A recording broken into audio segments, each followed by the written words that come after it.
شهر رمضان الذي أنزل فيه القرآن.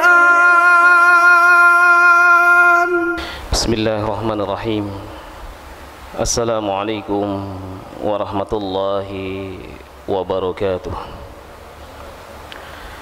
الحمد لله رب العالمين. الحمد لله الذي أحيانا بعدما أماتنا وإليه النشور. اللهم بك أصبحنا وبك أمسينا وبك نحيا وبك نموت وإليك النشور.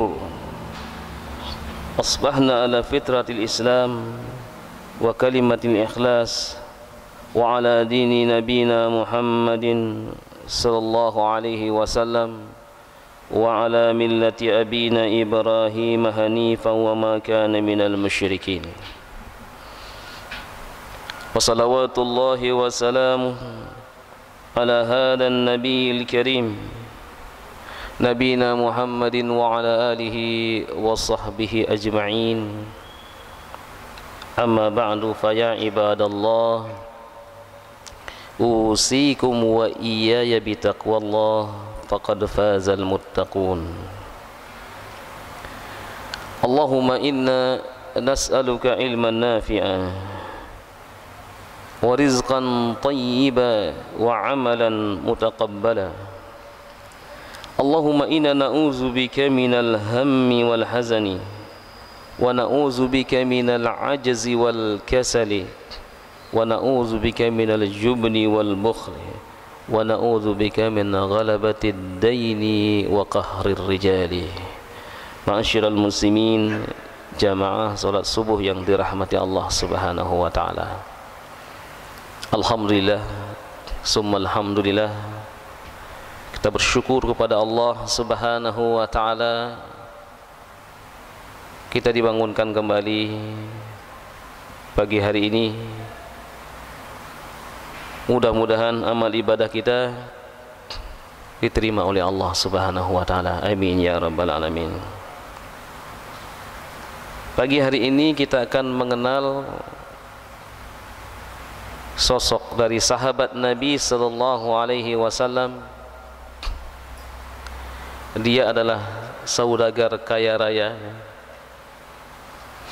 Dia termasuk 10 sahabat yang dijamin masuk surga ya. Dia termasuk 8 orang yang pertama kali masuk Islam. Dan dia juga termasuk 6 sahabat yang direkomendasi oleh Umar ibn al-Khattab untuk melakukan syura, untuk melakukan musyawarah, untuk menentukan siapa yang nanti menjadi khalifah setelah wafatnya Umar ibn al-Khattab ya. Kira-kira sahabat ini siapa itu?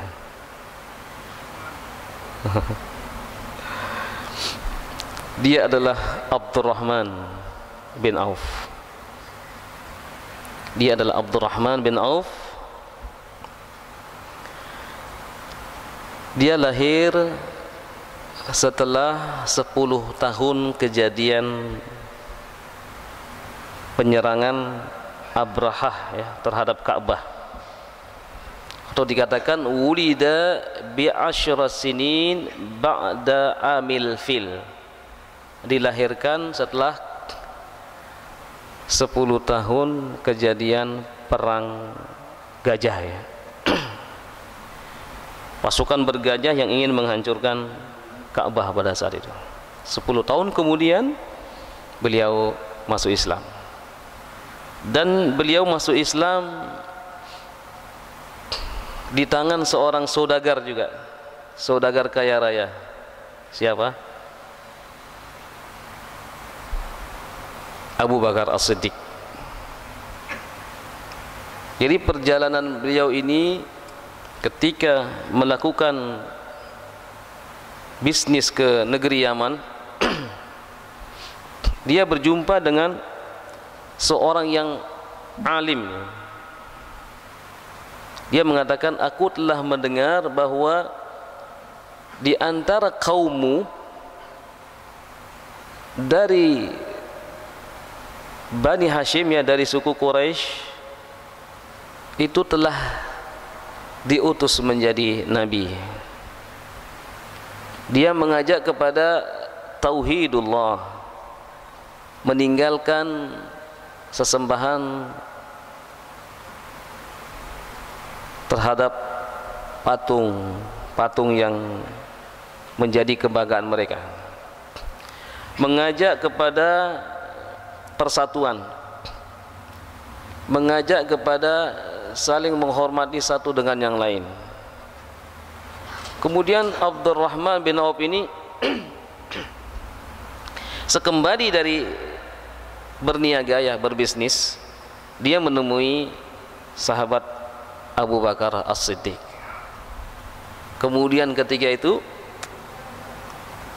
apa yang didengarkan oleh Abdurrahman bin Auf ini ditanyakan kepada Abu Bakar.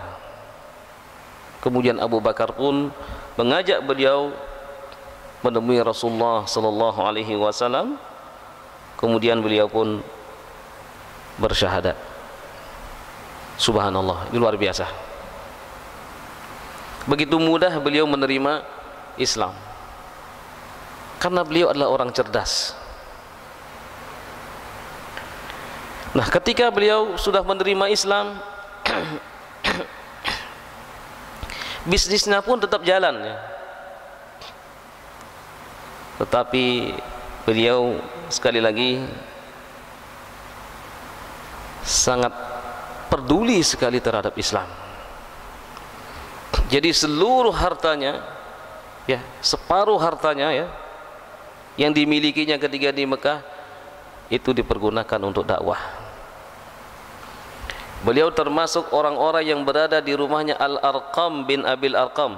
Ini merupakan tempat pertama Nabi sallallahu alaihi wasallam melakukan pembinaan. Jadi sahabat-sahabat masuk Islam, kemudian ditempatkan pembinaannya di rumahnya Al-Arqam bin Abil Arqam, seorang anak muda yang tidak dikenal. Nah, disitulah Abdurrahman bin Auf dengan sahabat-sahabat yang lain selama kurang lebih 3 tahun, ya, pengikut Islam selama 3 tahun baru 70 orang, ya. Kemudian setelah itu, setelah 3 tahun itulah Nabi sallallahu alaihi wasallam baru melakukan dakwah secara terang-terangan. Sebagaimana Allah Subhanahu wa taala perintahkan kepada beliau supaya menyampaikan Islam. Wa anzir ashiratakal aqrabin. Beri peringatan kepada kerabatmu yang terdekat. Di ayat yang lain Allah mengatakan wa'arid anil musyrikin. Sampaikan kepada mereka-mereka itu. Nah, sehingga Nabi SAW pun berdakwah secara terang-terangan. Nah, begitu mengetahui Nabi berdakwah secara terang-terangan, yang notabene ini adalah menurut orang-orang kafir Quraisy itu bertentangan dengan adat istiadatnya. Karena selama ini mereka melakukan penyembahan terhadap beberapa patung, ya. Patung Uzza, Lata, Mana, Suwa, Yagusa, wa Ya'uqa, wa Nasra, banyak sekali gitu, ya. Nah, ini dianggap menyalahi adat istiadat. Nah, sehingga permusuhan pun, ya, semakin menjadi-jadi kepada Nabi Muhammad SAW dan orang-orang yang telah memeluk Islam. Sehingga kita mengenal ada seorang syahidah pertama, yaitu Sumayyah, disiksa kemudian dibunuh di padang pasir, ditombak gitu, ya. Demikian juga suaminya, ya, Yasir, ya, juga meninggal dunia. Tinggal putranya itu Ammar bin Yasir. Ditawari oleh orang kafir Quraisy, bagaimana? Kamu masih mau tetap hidup atau kamu akan bernasib sama dengan orang tuamu? Ammar pun memilih tetap hidup, dan ketika itu dia mengucapkan kata-kata yang di dalam hatinya sebenarnya bertentangan.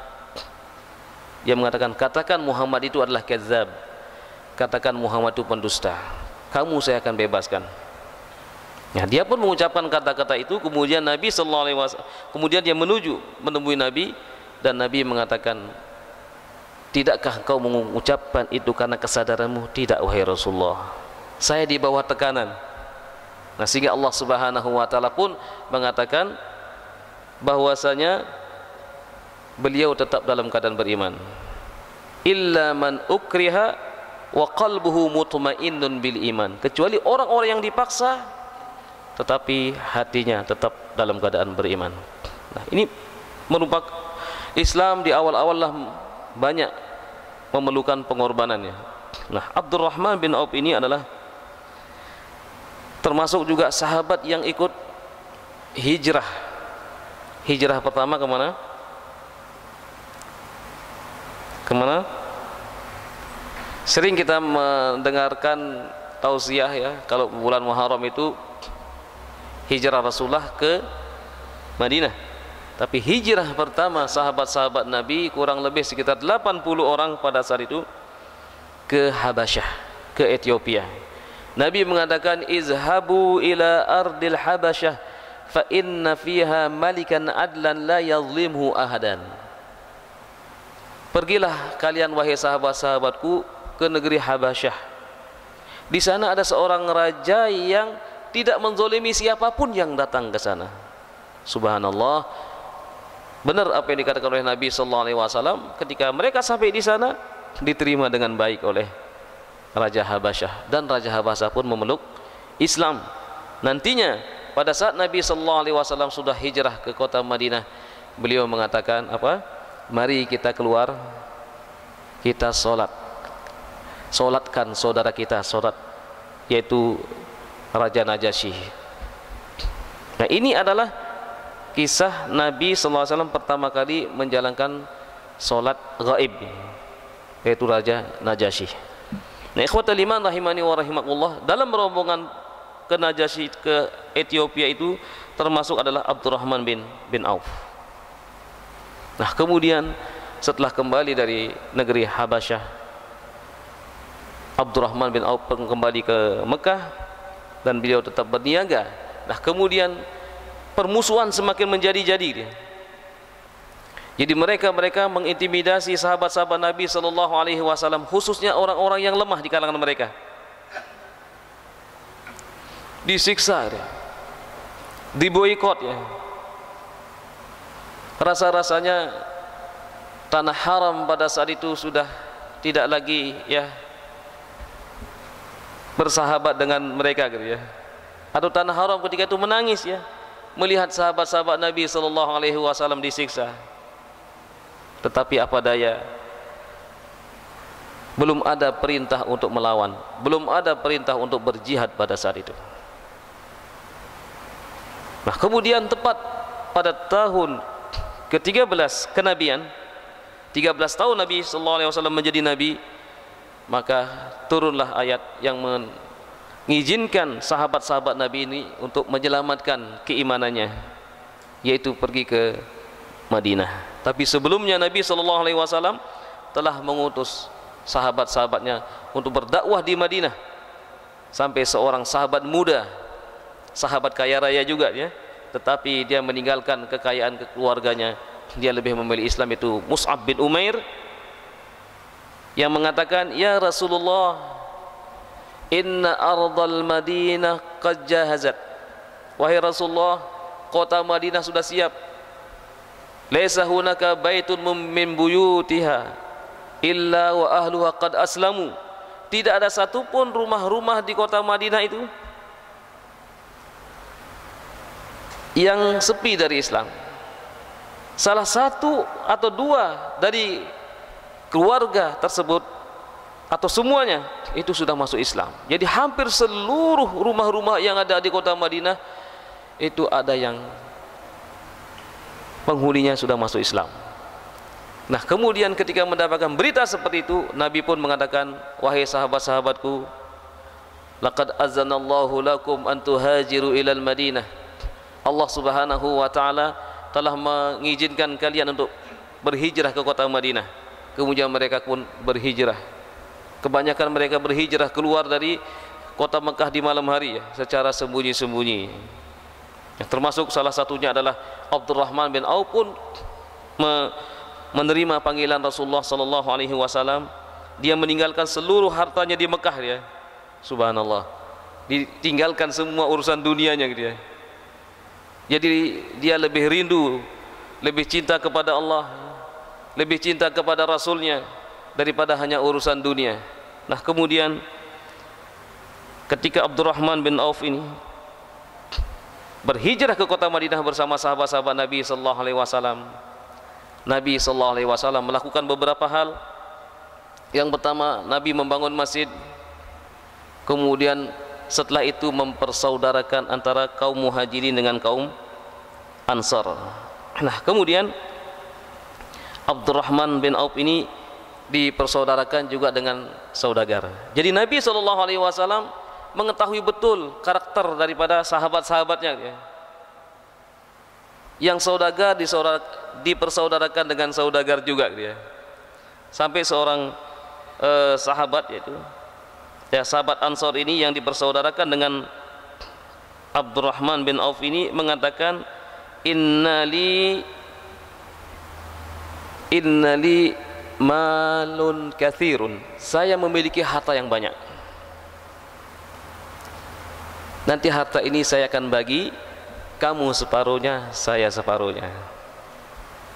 Kemudian ia mengatakan juga, saya juga memiliki beberapa orang istri. Subhanallah, ini luar biasa ya.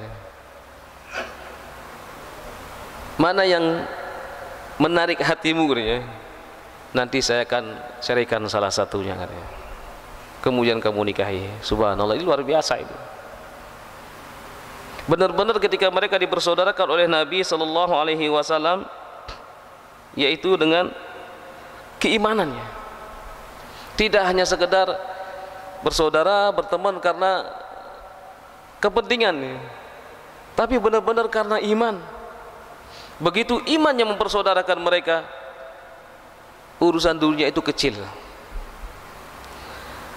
Bagaimana tanggapan Abdurrahman bin Auf ya, ketika menerima tawaran itu? Beliau mengatakan, barakallahu fi ahlika wa barakallahu fi malika, semoga Allah memberkahi keluargamu, semoga Allah memberkahi hartamu. Dulluni ala suq, tolong tunjukkan saya di mana ada pasar di sini. Dia nggak punya modal sama sekali,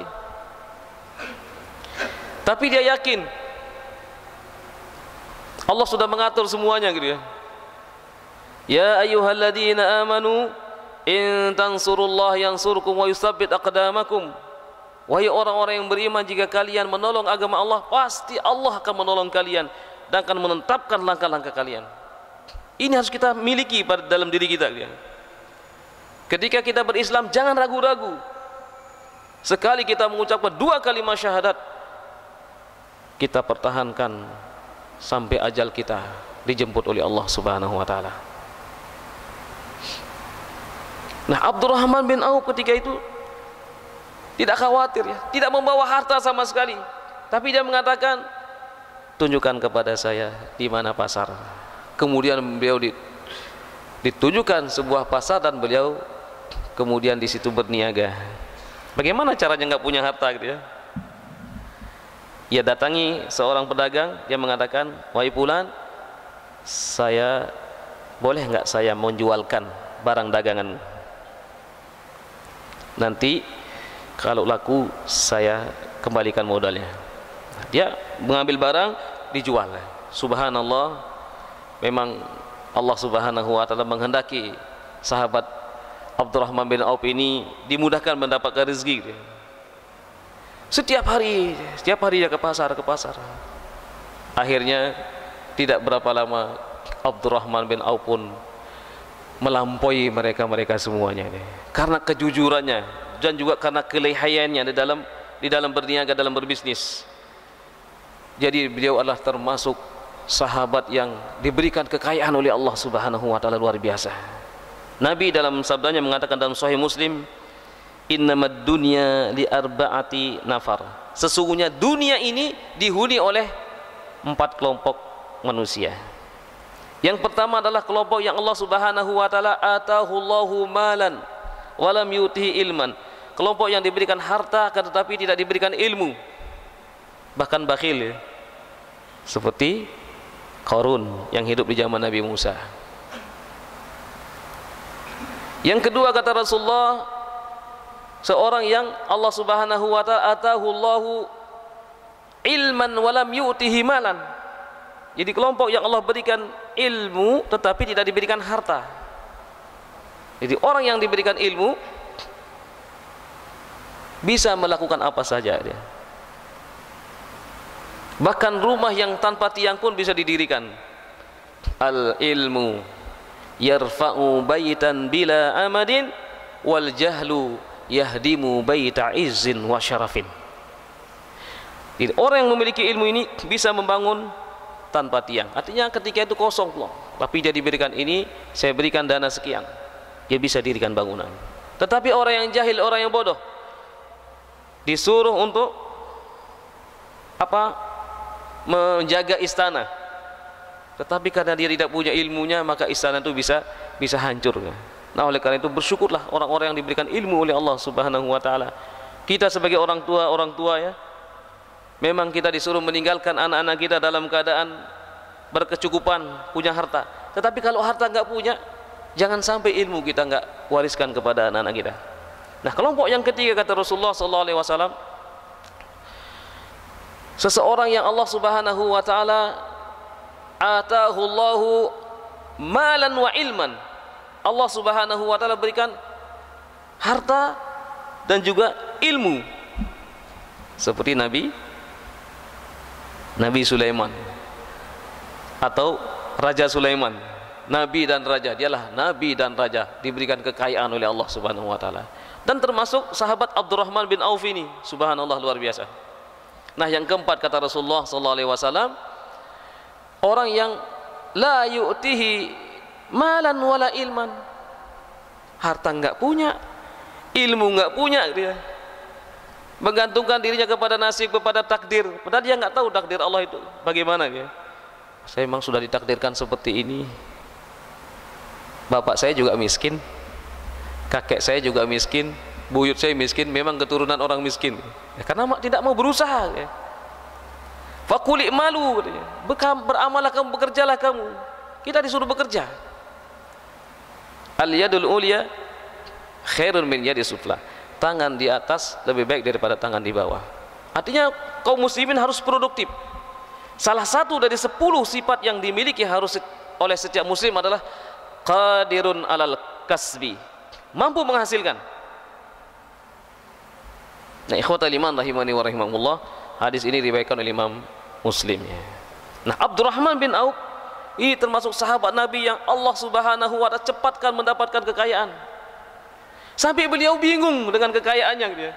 Setiap hari bertambah dan bertambah dan bertambah dia. Subhanallah, apa rahasianya dia? Banyak orang yang tidak mengetahui rahasia Allah. Rasulullah mengatakan, mana koso malun min sodakoh, tidak akan pernah berkurang harta yang dikeluarkan, yang disodakohkan. Kelihatannya secara ini berkurang ya, tetapi hanya Allah yang mengetahui tentang hakikatnya. Begitu orang mengeluarkan hartanya, Allah ganti dengan cepat. Itu yang diyakini oleh sahabat-sahabat Nabi Sallallahu Alaihi Wasallam. Sehingga Abdurrahman bin Auf bingung, hartanya mau dibawa kemana ini? Banyak sekali hartanya. Subhanallah. Beliau pernah menginfakkan hartanya di jalan Allah Subhanahu wa taala dalam berjihad. Beliau membeli 500 kuda untuk perang. Peralatan perang juga dibeli. Demikian juga separuh hartanya diberikan kepada untuk jihad di jalan Allah. Apakah hartanya berkurang? Justru ketika itu dia semakin kaya dan semakin kaya. Beliau adalah sahabat Nabi sallallahu alaihi wasallam yang tidak pernah absen dalam peperangan. Seluruh peperangan yang di zaman Nabi sallallahu alaihi wasallam beliau pernah ikuti dia. Bahkan beliau juga pernah dikirim oleh Nabi sallallahu alaihi wasallam ke Daumatu Jandal. Beliau berpesan, dakwahi mereka. nanti nikahi anaknya. Ini seorang raja yang punya anak, nanti kalau kaum mendakwahinya dia masuk Islam, nikahi anaknya. Subhanallah, karena Nabi mendoakan dia, ya Allah berikanlah keberkahan kepada Abdurrahman bin Auf, ya Allah menangkanlah Abdurrahman bin Auf, ya Allah lindungilah Abdurrahman bin Auf. Kalau Nabi yang berdoa, kira-kira diterima apa tidak ya? Nabi nyambung pada Allah Subhanahu wa taala. Subhanallah, beliau pun berjalan ya menjadi panglima pada saat itu dan menang. Artinya kemenangan ini adalah dengan kemenangan yang salaman. Salaman di sini adalah tidak ada perang. Didakwahi dan mereka pun masuk Islam. Jadi penduduknya masuk Islam semuanya. Subhanallah. Jadi Abdurrahman bin Auf inilah sahabat yang sangat luar biasa, dan sebelum beliau meninggal dunia ya, pada masa-masa beliau meninggal dunia pada masa Khalifah Utsman bin Affan. Nah, ketika sepeninggal Rasulullah SAW, beliau berwasiat karena hartanya sangat banyak sekali. Siapa yang pernah ikut perang Badar, sahabat yang ikut perang Badar, berikan dia 400 dinar. Setiap mereka mendapatkan 400 dinar. 1 dinar ya emas kalau sekarang ini adalah 2.250.000 ya. Jadi semuanya mendapatkan. Perang Badar berapa orang ya? Sekitar 300-an orang diberikan semua. Dan beliau juga memberikan kepada isi-isi Rasulullah SAW harta yang banyak, karena setiap hari hartanya bertambah. Nah, ikhwatal iman rahimani wa rahimakumullah, Nabi pernah mengatakan dalam sabdanya, sebaik-baik harta itu adalah berada di tangan orang-orang yang beriman dan tangan orang-orang yang dermawan. Subhanallah. Jadi sahabat Abdurrahman bin Auf ini adalah orang yang sangat dermawan sekali, dan beliau adalah salah satu dari sahabat Nabi yang digambarkan masuk surga ya. Mudah-mudahan kita bisa meniru sahabat ini ya, sahabat Abdurrahman bin Auf yang sekarang diberikan kesempatan oleh Allah, diberikan profesi sebagai seorang pedagang ya, mudah-mudahan seperti Abdurrahman bin Auf. Dan bagi kita semuanya, kita tiru bagaimana kezuhudan Abdurrahman bin Auf, sekalipun beliau kaya raya, tetapi beliau tidak tergiur dengan hartanya. Jadi seluruh hartanya diinfakkan di jalan Allah Subhanahu wa taala, sehingga beliau pantaslah mendapatkan kabar bahwa beliau adalah salah satu dari penduduk surga. Rasulullah mengatakan Abdurrahman bin Auf fil jannah. Abdurrahman bin Auf berada di surga. Subhanallah, orangnya masih hidup tetapi beliau sudah dikabarkan masuk surga. Mudah-mudahan sekali lagi ya kita bisa meniru sahabat yang satu ini dalam hal kejujurannya di dalam berbisnis, demikian juga ketaatannya kepada Allah Subhanahu wa taala dan ketawaduannya di hadapan seluruh umat manusia. Aqulu qouli hadza wa astaghfirullah li wa lakum. Subhanakallahumma wa bihamdika asyhadu an la ilaha illa anta astaghfiruka wa atubu ilaik. Wal 'afwu minkum. Assalamualaikum warahmatullahi wabarakatuh.